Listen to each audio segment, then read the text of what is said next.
Bonjour, bonsoir tout le monde, bienvenue sur Fabula Brevis.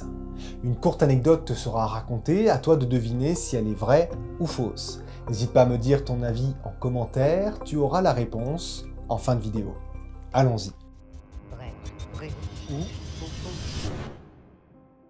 Non mais t'inquiète pas, hein, le repas de ce soir, ça sera à la bonne franquette. Hein. Bon, je sais, c'est une expression un peu désuète, même s'il m'arrive encore de l'utiliser, c'est surtout les cinquantenaires qui l'utilisent encore assez souvent.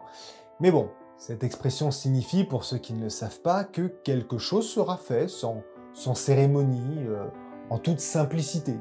Hein. En gros, ramène ton jogging et tes pantoufles pour le repas de ce soir, quoi. Bref, on est d'accord là-dessus, mais à la bonne franquette, ça vient d'où comme expression ? Ben pour cela, il faut remonter au XVIe siècle, l'époque des dames à la cour, pomponnées de la tête aux pieds et des hommes tirés à quatre épingles, en vue d'impressionner le roi et la cour du roi, en vue d'accéder, ils l'espèrent tous évidemment, à un rang social plus élevé.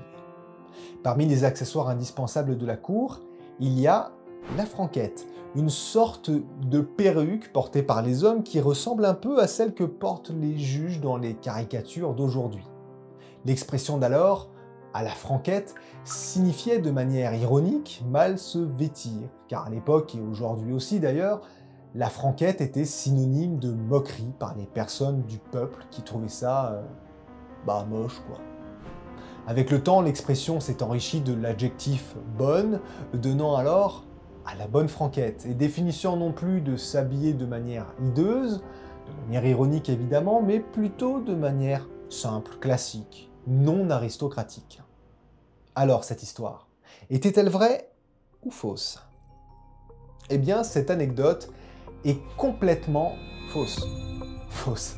À la base, une expression pour distinguer les gens de la haute société qui vivaient à la française et leurs contemporains du peuple vivant simplement, sans chichi, qui vivaient à la franquette.